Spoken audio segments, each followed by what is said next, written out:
Thank you all so much for inviting me here to speak to you. You are on the firing line. You are the key leaders in our education system. You have most of the grades that are under the gun and under federal law. But more importantly, you have charge of the lives and the treasure of our nation's most important asset, and that's our children.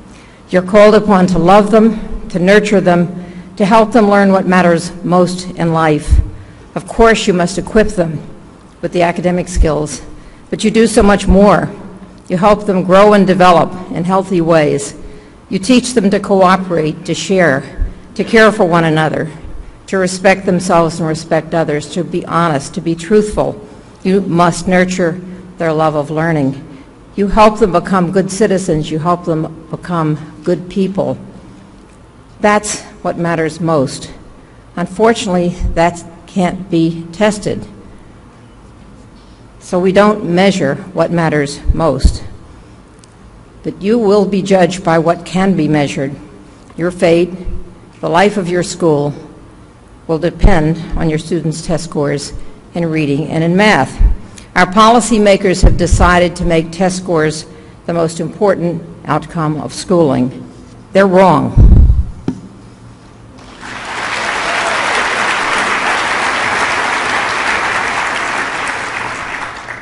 I'm not opposed to testing. Tests should be used to diagnose problems and to help students and to help teachers. Instead, they're being used for rewards and punishments. This is a misuse of testing. It imposes extrinsic motivation, but what matters most in education and what matters most in life is intrinsic motivation.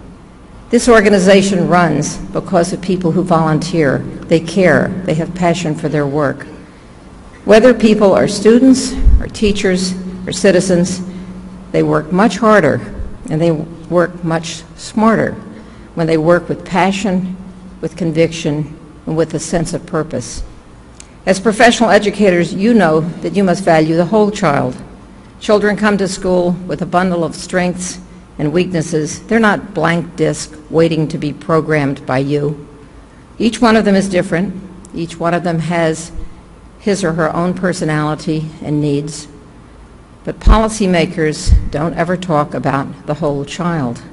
They care only about teaching them to pick the right answer on multiple choice tests. These tests are norm tests. We know that. That means that half of the children will be below average by design, no matter how hard they try. And no matter how hard you and your staff try, half will be below the norm. That's the nature of the test. Isn't it funny?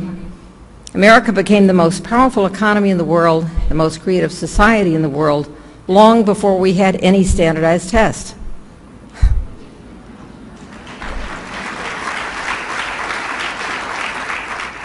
When I went to public school in Houston, Texas, I never took a standardized test except for some sort of silly test that was supposed to predict what occupation I would someday have in life. I have no idea what it predicted. Whatever it said, I'm sure it was wrong, but whether it was wrong or right, it didn't matter. Yet now our leaders tell us that we must trust these mass-produced instruments to measure and rate and rank our students and their teachers. Just yesterday, there was a report that came out of the Council for Foreign Relations with a ridiculous set of conclusions. It said our schools are failing. They're failing because they have low test scores. They're failing because our international scores are not as high as somebody else's scores, and that the answer is more testing, and the enemy is public education. We must have more charters, more vouchers, more of the same of what we've been doing for the past 20 years. This is such Cold War thinking, and we thought the Cold War was over. Apparently the only place it still lives is in American education. What's happening across the nation today is nothing less than a systematic, purposeful, ignorant, and I might say arrogant attempt to privatize public education and to demolish professionalism.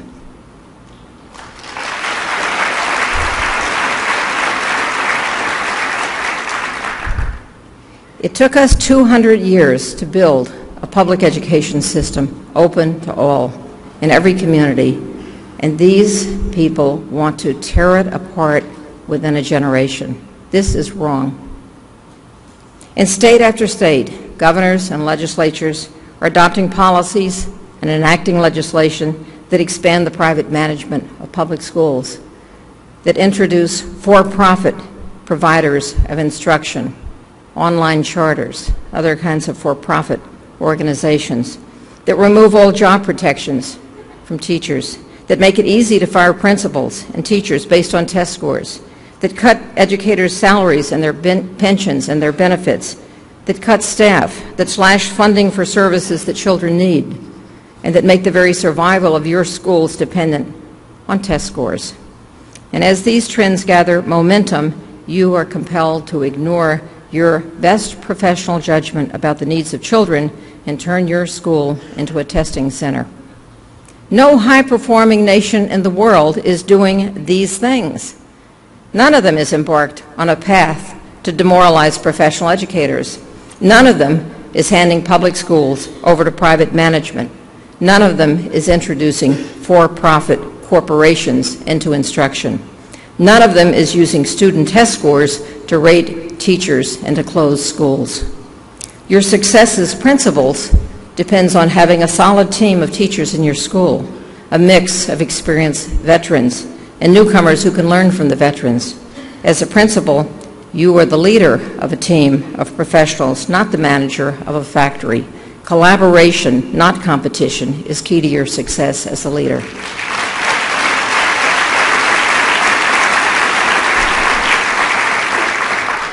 We now know from the recent MetLife survey of the American teacher that teachers across this nation are profoundly demoralized, and this demoralization has occurred very largely in the last 2 years. Teacher morale has plummeted since 2009, and now nearly 1 out of 3 teachers is on the verge of quitting.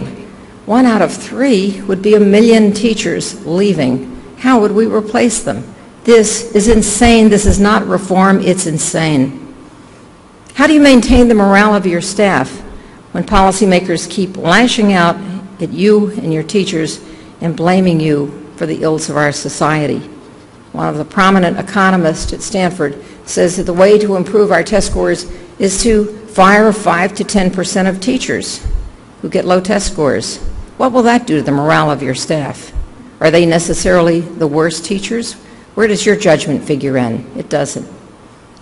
And yet, just yesterday I read in Educational Week's blog that a new study from something called the Center for Longitudinal Data in Education Research has concluded that teacher turnover hurts student achievement.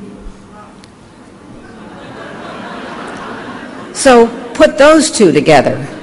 We're supposed to keep firing veteran teachers, which is really about cutting costs and having a steady infusion of young teachers who probably won't stay around long enough to get a pension. It's a great cost-cutting measure. It hurts the achievement of the students in their classes and also the students in the entire school, because the entire school is demoralized by having an axe hanging over their heads all the time of who will be the next one fired. If these people, these policymakers who call themselves reformers, keep up the trash talk about public education and about teachers, who will want to teach? How will we replace those who were fired with even better people? It doesn't seem likely. Federal statistics show an alarming trend. Experienced teachers are indeed leaving faster than newcomers. In 1998, the largest cohort of teachers was in their 15th year of teaching.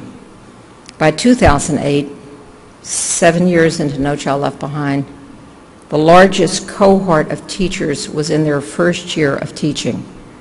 This is alarming. This is a tragedy.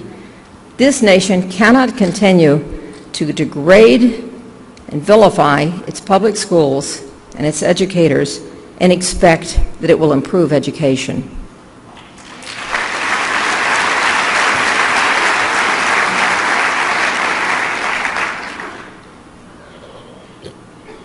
Excuse me while I take a little water. Behind these trends, there is a powerful, well-funded movement to impose business practices on the schools. I call it the corporate reform movement. I cannot use the word school reformer. It's corporate reformers.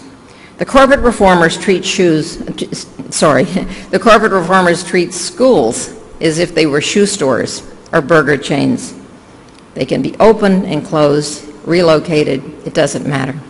The parents are supposed to be consumers, the test scores are the profits and losses, and if the schools don't make a profit, meaning higher scores, then the principal and the staff must be fired and the school must be closed. They want to replace public schools with privately managed schools, which we call charters, and they say, just concentrate on the schools, forget about poverty, we'll worry about that later. As if it doesn't matter that children are very often these days hungry and homeless and in poor health, and we should do nothing about it but give them another test. So who are these corporate reformers? Well, firstly, the big foundations, the Gates Foundation, the Walton Family Foundation, the Broad Foundation of Los Angeles, and then there are a huge number of Wall Street hedge fund managers who believe in deregulation and in privatization of public education. They say that the public schools should be treated as if they were a stock portfolio. I'm sure you've heard of the expression a portfolio management of schools. What that means is you keep the winners and close the losers. You sell the losers and then open a new one. That's portfolio management. How quickly they have forgotten what happened to the stock market in the fall of 2008. The corporate reform movement is also heavily funded by a bevy of very conservative billionaires who believe that the free market always knows best. It's funded also by some of the major global corporations, not your local Main Street businesses, but by the multinationals who have no loyalty to your community. It's supported by academics and think tanks funded by the big foundations. And it's supported by groups that advocate for privatization and deprofessionalization, all of which get funding from the Gates Foundation, the Walton Foundation, the Broad Foundation, groups such as CON-CAN, 50CAN, Education Reform Now, Teach Plus, Students First, Stand for Children. They will be in your states advocating for more private management and for more of the kinds of regulations that are making teachers' lives miserable. Now, in their devotion to free market principles, the corporate reformers forget that the free market produces winners and losers. The free market does not produce equity. The goal of public education is not to reproduce the inequality of our larger society, but to create equality of educational opportunity. The free market can't do that. The corporate reformers don't understand, as you do, that a public school is the heart of its community. It's a public responsibility. It's a public trust. If you close the school, you harm the whole community. When you open privately managed schools to compete with public schools, you fragment the community. Parents fight with parents, argue over resources, argue over allocation of space, and instead of the community pulling together and talking about what's good for us, people talk about what's good for me. That changes the whole democratic dialogue. It gets even worse when some of these privately managed schools skim your best students and exclude children with special needs and exclude children who are English language learners, leaving your school with the most challenging students to educate while they're able to say, look at our test scores, they're better than yours. Well, it's always easy to get high test scores when you leave out the most challenging students, but it's not public education and it's not equality of educational opportunity. Now, teaching already has a shockingly high attrition rate. You'll hear some of these corporate reformers say, oh, the education profession is one where you have a job for life. Well, that's not true.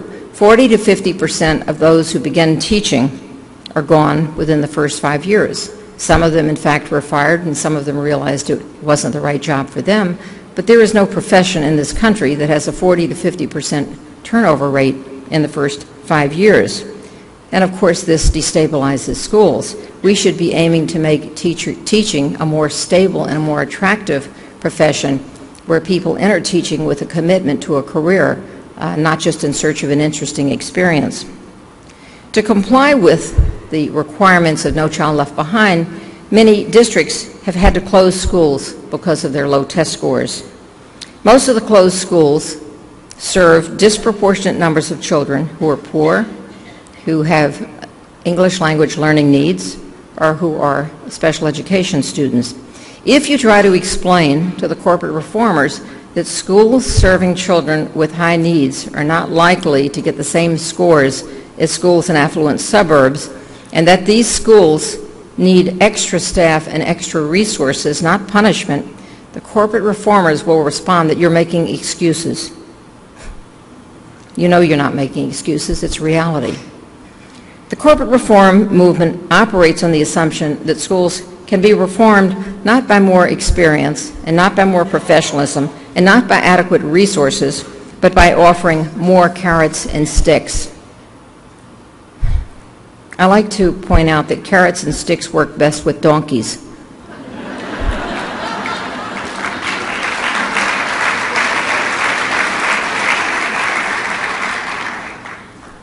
They want more rewards and more punishments and think this will motivate educators to get the higher scores. And they say that if the test scores go up, you qualify for a bonus. If they don't go up, you may lose your job and your school may be closed. So NCLB has made incentives and sanctions our national education policy. Race to the Top took the assumptions of NCLB and added $5 billion to persuade the states to compete so that all of them could raise the stakes on high-stakes testing. NCLB and Race to the Top assume that educators need the whip of fear and the promise of rewards or they won't do the right thing. They enforce policies that strip away professional autonomy. It was NCLB that has inflicted high-stakes standardized testing on the nation's schools. Worse than that, it's enabled the federal government to impose its will on every public school classroom in the nation. We've long had a tradition that education was a function of state and local control. But we're losing local control. In many places, we've already lost it. Now we're rapidly losing state control, and states and districts are looking to Washington for permission to do things that they used to be able to decide for themselves. NCLB introduced this wildly unrealistic idea that every student must be proficient by the year 2014 or the school will face an increasingly severe set of sanctions. What you need to know is that no nation in the world has ever achieved 100% proficiency, and no state in this nation is even close to 100% proficiency. In our highest performing state, Massachusetts, about 50% of the children are at proficiency on the federal test, the NAESP test, but 80% of the schools in Massachusetts fail to make AYP. Go figure. This is an insane law.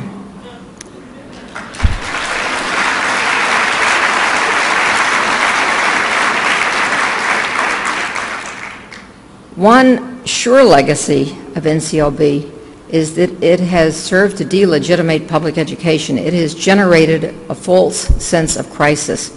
Public schools cannot meet its unrealistic targets, so our public schools are widely discussed as failures by the media. Crisis talk has become commonplace. Are there problems? Yes, indeed, there are problems. Are our schools failing and declining? No, they are not failing and declining. We certainly have very serious problems of low academic achievement in inner city schools. Wherever there is concentrated poverty and concentrated racial isolation, there are low test scores. Children and families and communities are burdened by poverty and racial isolation. And we're doing very little about that. We're focused instead on the scores. We've been grappling with these issues since the 1960s, but now instead of attacking poverty and doing anything about racial isolation directly, which are the root causes of low academic performance, this reform movement blames teachers and principals in schools for social conditions beyond their control. That's like blaming the police if there's a rise in crime, closing police stations, taking away their badges and giving them to anyone who wants them.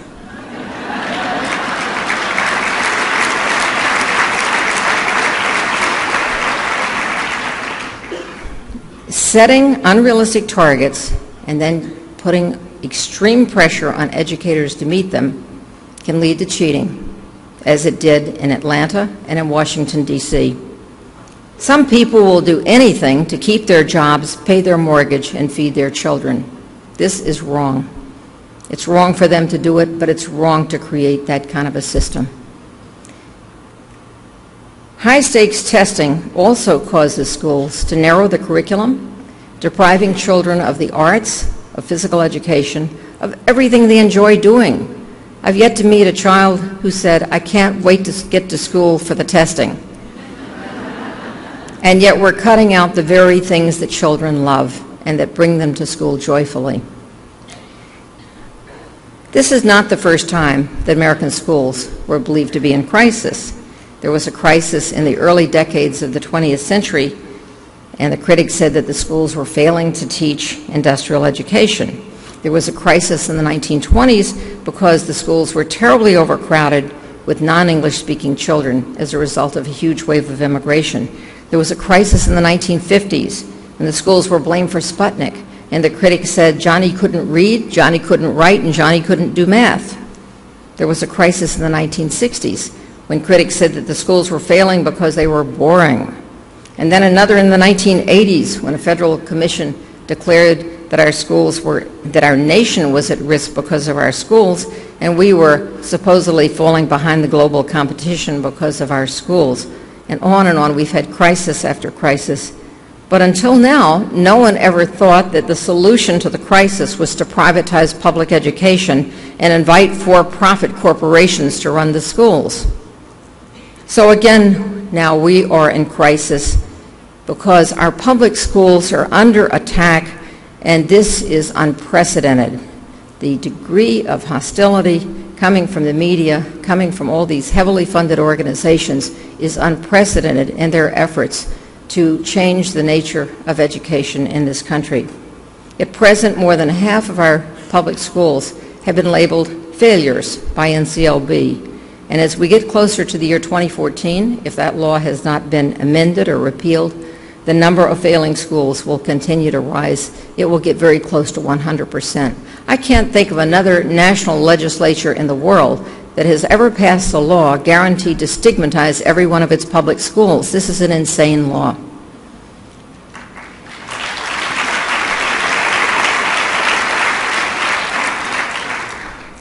The highest rated high school in the state of Illinois, which is New Trier High School, failed to make AYP this year because its special education students didn't make adequate progress on the standardized test. So the whole school is labeled a failure. Even schools in affluent districts with ample resources do not achieve 100% proficiency. Are we supposed to close all of our public schools? As bad as NCLB is, along comes Race to the Top, which puts its agenda right on top of the NCLB agenda. It's a close fit. I call Race to the Top NCLB 2.0. So now the states compete by evaluating teachers based on test scores, and the states compete for federal funding by awarding merit pay based on test scores, and the states compete to turn around or transform their schools based on test scores. And what does turn around mean? What does transform mean? It means, first of all, fire the principal. In every case, fire the principal. Then fire half or all the staff, close the school, turn it into a charter, or hand it over to the state. None of these is based on research. None of these is based on evidence. And many of these firms that are selling their services as turnaround specialists have never, ever turned around a school. You can hire them. They'll charge you millions to hire them, but ask for their track record. We're at a critical moment in the history of education in this country. If we were serious about improving education, we would be improving the standards for entry into teaching and entry into administration. But quite the opposite is happening. The new Commissioner of Education in New Jersey wondered out loud, why do teachers need to be certified? Why does anyone need to be certified? Former President George W. Bush's private foundation says that he's going to train 50,000 non-educators to become principals and staff half the nation's schools. Some states have lowered professional standards to allow non-educators to become school superintendents. Teach for America believes that 5 weeks of training is good enough to be considered a highly qualified teacher. It redefines the meaning of highly qualified. Unlike us, the highest performing nations in the world require intensive preparation to enter the education profession and to run a school or to run a school district.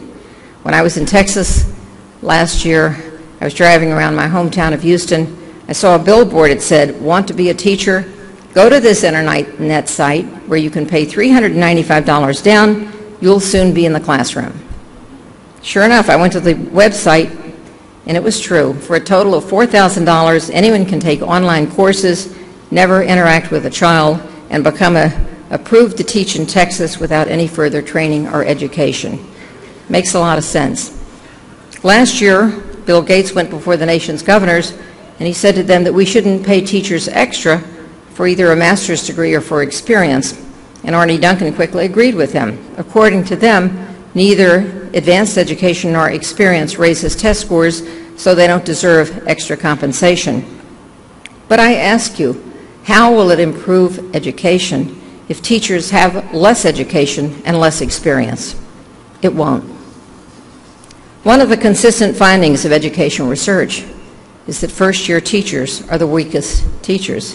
That's understandable. It takes time to learn the skill and the craft of teaching.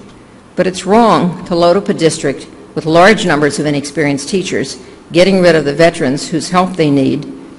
It does cut cost, but it's not good for children and it's not good for education. The agenda of this corporate reform movement is built on failed ideas. It has lots of money, it has lots of political power, it has bipartisan political power, but its ideas, its theories, have no evidence whatsoever to back them up. We know that one of the primary goals of this movement is to open up more privately managed charter schools. We now have many studies of charter schools. They've been around now for 2 decades. They vary widely. Some of them get high scores, some of them get low scores. Most of them get scores no different from regular public schools. Some of them get high scores by skimming the best students and excluding low-performing students. Some of them operate like boot camps, where children are disciplined for the most minor infractions. But on average, study after study, and state after state, district after district, shows that charters do not outperform regular neighborhood public schools. So why are we closing and replacing neighborhood public schools?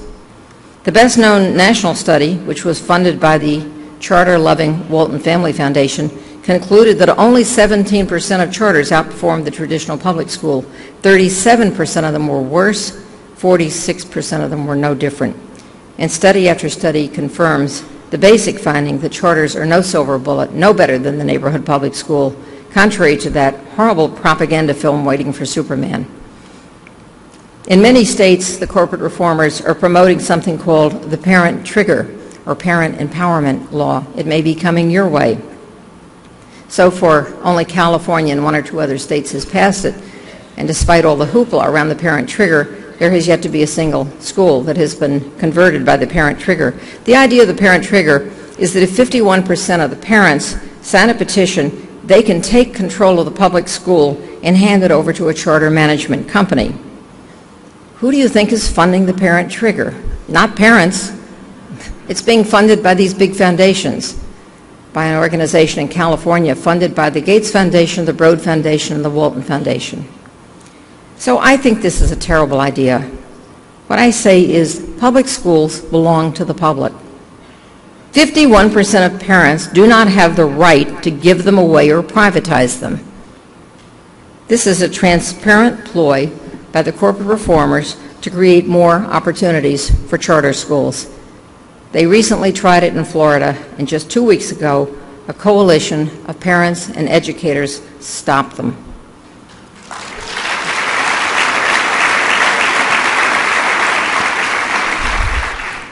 Not even the deep pockets of Jeb Bush and Michelle Rhee were able to push a parent trigger law through the Florida legislature. 8 Republicans and 12 Democrats voted against it because not a single Florida parent organization supported it. The corporate reformers also love merit pay, but merit pay has never worked. Merit pay has been tried again and again since the 1920s. It has never worked. It's what I call the idea that never works and never dies. The biggest merit pay experiment was conducted in Nashville, Tennessee. The bonus there was $15,000 for raising test scores. The economists who designed the experiment concluded that the reason that merit pay had always failed was because a bonus of $3,000 or $4,000 or $5,000 was not enough to motivate lazy educators. So they offered $15,000, saying if ever it would work, this would be it. So they had a control group and an experimental group, and in September of 2010, they announced to a lot of people like me who care about these things, they found no difference between the control group and the experimental group. It failed. None. So in New York City, we tried a different approach to merit pay. Mayor Bloomberg offered school-wide merit pay from 2007 to 2010. If the school raised its scores, the school got a bonus. After 3 years, that was abandoned because that failed. Now Mayor Bloomberg has another idea. He's going to offer a bonus of $20,000 and base it on the Nashville plan that failed.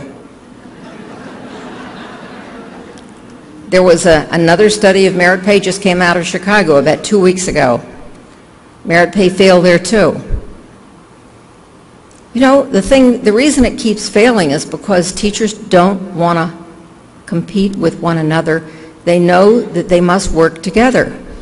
They must work together and collaborate around the needs of the children whom they all serve. They don't want to compete for test scores and for dollars. They want to work together, and merit pay it creates an awful situation where they're told that they should compete and they don't want to. They want to work together. It's clear that the corporate reformers simply don't pay attention to evidence. Soon after the Nashville experiment was announced, I'm talking about a matter of days, the U.S. Department of Education held a press conference to say that it was releasing $500 million for merit pay plans all over the country, and that it has another $500 million on the way, $1 billion for merit pay, even though it has never worked and has been repeatedly proven not to work. The conservative governors love competition and vouchers. They say that competition will be good for the public schools because the public schools will have to compete with the charters and the vouchers. With everybody competing, all the test scores will go up and everyone will benefit. So Indiana has just endorsed vouchers for the state. Governor Jindal in Louisiana has proposed a statewide voucher plan in which more than half the children in the state would be eligible. He's also proposing, as part of his reform, to create up to 40 charter authorizing groups, basically to dismantle and demolish public education in the state of Louisiana. But there is evidence now about vouchers. Vouchers have been tried in Milwaukee for 21 years. They started there in 1990. We now know, after 21 years, that the students in the voucher schools get no better test scores than the students in the regular public schools. And we know from the No Stakes National Assessment of Educational Progress, the NAEP, that Milwaukee is one of the lowest performing districts in the nation. Competition, 21 years of competition among charters, vouchers, and the regular public schools has done nothing for charters, for the students in the charters, vouchers, or public schools. And yet, this idea continues to spread because it offers to cut cost. Race to the Top has launched a national effort to measure teachers by the test scores of their students. You're all familiar with this. This is a thoroughly unprofessional way to evaluate teachers. It's wrong for state legislatures to pass laws determining what % of a teacher's evaluation should be based on test scores. They have no basis for deciding whether it should be 5%, 25%, 40%, 50%, or no percent. They literally don't know what they're doing.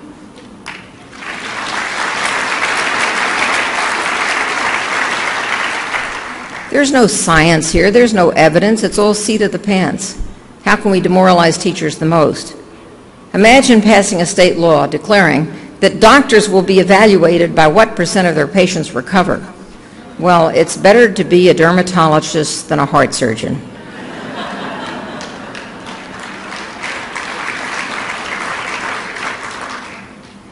This reliance on value-added assessment elevates the stakes on testing beyond anything we've seen up to now. It will produce more teaching to bad tests. It will certainly narrow the curriculum. It will produce cheating. All of these negative outcomes are completely predictable. The research for value-added assessment is clear. Linda Darling-Hammond of Stanford summarized it recently in an article in Education Week. She says that value-added assessment will ruin teaching. She used to believe in it. She no longer believes that it works for individual teachers. These methods, she says, are inaccurate and unstable and unreliable. Different methods of measuring yield different results. Different tests yield different results. A teacher who is highly effective one year may be ineffective the next year, and this is because students are not randomly assigned. As Linda puts it, a teacher's ranking will be determined by who she teaches, not how well she teaches. Many teachers will be misidentified because there is no scientific basis either to the testing or to the technology, nor is there a clear way to disaggregate the many different influences on students' test scores, such as the student's own motivation and their parental support, and wait until the kids figure out that they can fire their teacher.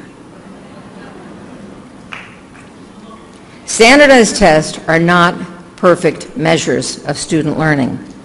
Every testing expert knows the many caveats that go with standardized tests. They're not scientific instruments. They're subject to all sorts of technical flaws and statistical flaws. Sometimes the questions are wrong, sometimes the answers are wrong. Sometimes the thoughtful child will choose a different answer from the one the test maker wants. They should always be viewed in context with other sources of information about student learning. A few weeks ago in New York City, the New York City Department of Education made public the value-added rankings of its teachers, and it was a farce. The various newspapers and media published online and in the press the names and rankings of the teachers. Each teacher was given a single score next to their name, what percentile they were in. First of all, every teacher, whether their score was high or low, felt humiliated by having their personnel records posted in the newspapers. Secondly, the ratings, we discovered, were completely arbitrary. Many excellent teachers who've been recognized by their principal and their community got low ratings. There was no correlation from year to year for the same teacher. There was no correlation for the same teacher teaching the same subject in different grades. And there was no correlation if the teacher was teaching both math and English. The teacher might have a high score in math and a low score in English language arts, raising the question of, can you give one part of the teacher a bonus and fire the other? And even the City Department of Education announced that the error margins were huge. A 35-point margin of error in math, a 53-point margin of error in English language arts. Now, what that means is that the teacher ranked at the 50th percentile, who was publicly identified as being a 50% ranking teacher, might actually be at the 15th or the 85th percentile. Take it over to English language arts, and the same teacher might be at the -3 percentile or the +103 percentile. I don't even know how that's statistically possible. In other words, value-added assessment at the individual level for teachers is junk science.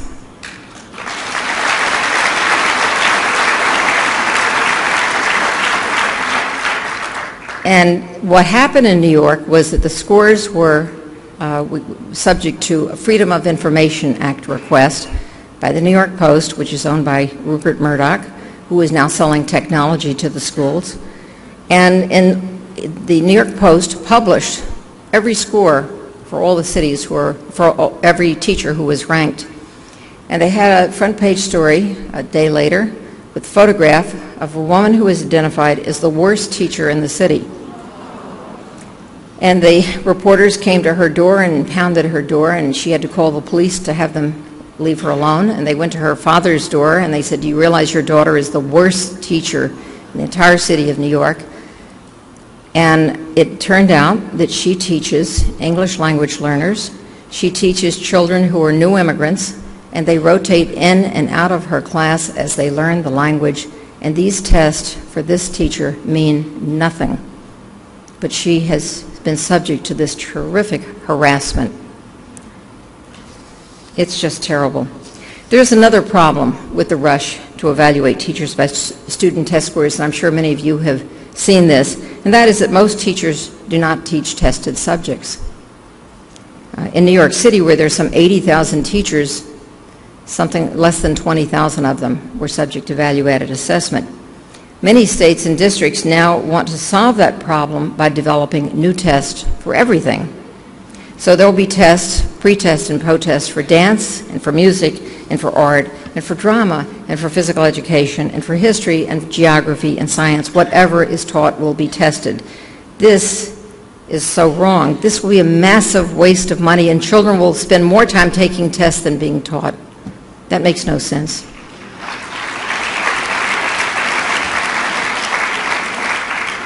And we should have learned a lesson from what happened in Atlanta. The cheating in Atlanta was predictable. It was generated by unreasonable targets and by unreasonable pressure to meet those targets.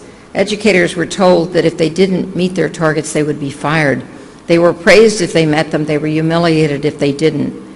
Aaron Pallas at Teachers College, Columbia, described the Atlanta scandal as an example of what he called organizational misconduct. But defenders of test-based accountability don't see that. They don't agree. They say there's nothing wrong with the testing, nothing wrong with these unreasonable demands. What we need is more test security.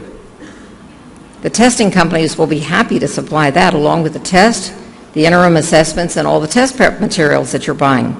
While budgets are being slashed, teachers are being laid off, class sizes are rising, and districts are eliminating the arts, foreign languages, and at the same time, the cost of testing and accountability is going up and up into the multiple billions of dollars.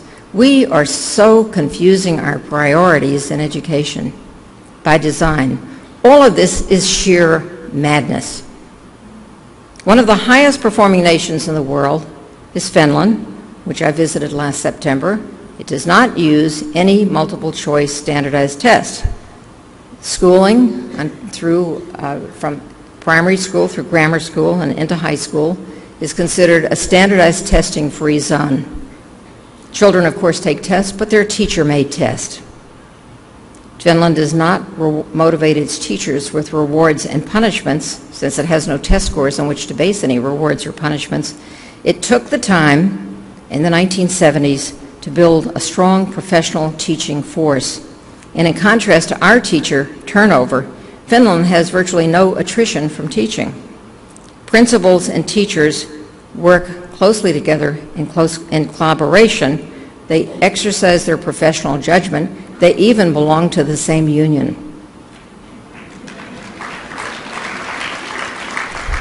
And Finland has one other huge advantage over us, and that is that very few of its children live in poverty, less than 4%, and that's by design too. But here more than 20% of our children are in poverty, and that number is growing. This is a national scandal. We lead the world in child poverty among the advanced nations. Poverty affects children's attitudes and their performance, whether one looks at the SAT, the ACT, state scores, the NAEP scores, international scores. There is no more certain predictor of test scores than poverty and affluence. Of course, poor children can learn, but the odds are stacked against them. Now, here's an amazing and little-known fact about the international test scores, and I know you get this up the wazoo about how we're not number one in the international test scores. The program in International Student Assessment, which was the latest set of international scores released in December of 2010, it tests 15-year-old students in dozens of nations in math, reading, and science. Our students ranked right about the international average. They were nowhere near the top. Our elected officials said this was our generation's Sputnik moment. They said it was a wake-up call. This was shocking and frightening and so forth. What they don't know is the international assessments began in the 1960s. There were 12 nations that were part of this international test, and we came in 12 out of 12. We're making progress. We're at the international average now. But we have never done well on the international test. It may be because we have more poverty. It may be for a million different reasons. But these international tests are not predictors of the future because our economy expanded dramatically from the 1960s to today. What we also didn't hear in the discussion of the latest international assessment was that American students in low-poverty schools where less than 10% of the children were receiving free or reduced-price lunches, those schools ranked first in the world,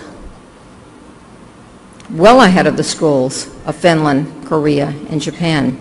The students in this country, in schools where 25% or less of the students were poor, were tied with Finland, Japan, and Korea. They were tied for first place. As the poverty level goes up, the test scores go down. There's a message here, and it's not that our schools are failing. Our society is failing to reduce poverty.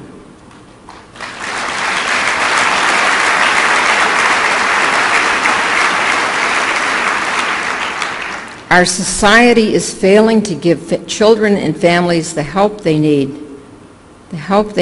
so that children can arrive in school ready to learn. The achievement gap begins before the first day of school. We will not reduce poverty or improve education by our current policies.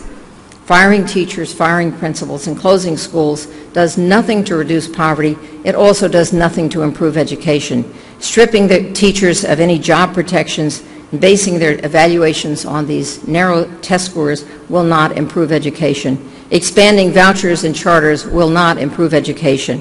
What will improve education? Strengthening the education profession. Giving educators the preparation, the tools, the education, the knowledge, the support, the resources that they need to succeed. Respecting the education profession and treating educators as the professionals that they are and must be. What else will improve education? Congress and state legislatures should stop telling educators how to do their jobs.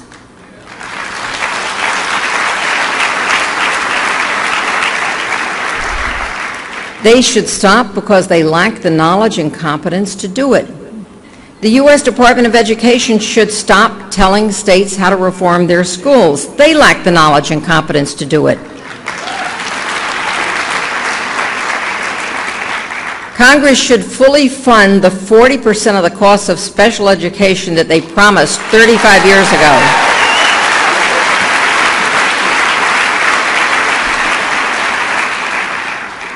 Decisions about how to teach, how to evaluate teachers, how to manage the classroom should be made by professional educators and not by politicians.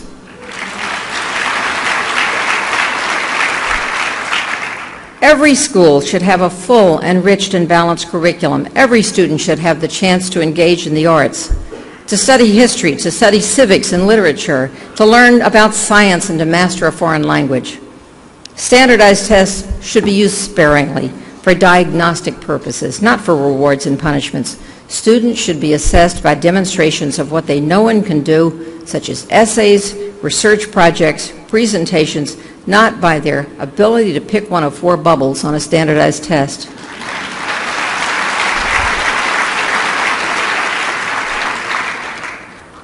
Every principal should be a master teacher. Every superintendent should be a professional educator.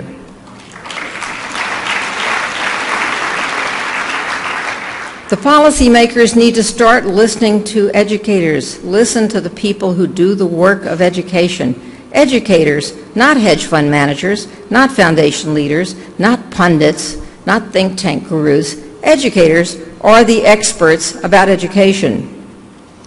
Education in this country can improve only to the extent that we build, strengthen, honor, and respect the profession of education. So I call on you as community leaders to build a strong alliance with your parents, teachers, with civic leaders, with the Rotary clubs, with Main Street. Invite them into your schools. Ask them to join you as advocates for public education. They don't want to lose it.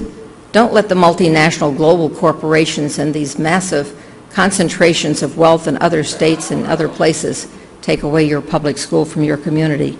Build your community around the needs of your children, and your community together will recognize that public education is indeed the true foundation stone of our democracy. Thank you so much.